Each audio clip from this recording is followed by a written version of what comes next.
கோலி talk Kollywood news.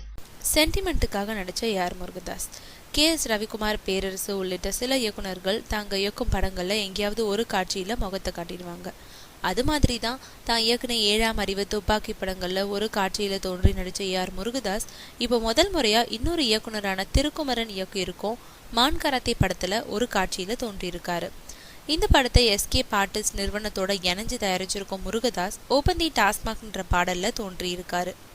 அதே மாதிரி இதே பாடல்ல தான் படத்தோட இசையமைப்பாளரான அனிருத்தும் தோன்றி நடிச்சிருக்காரு.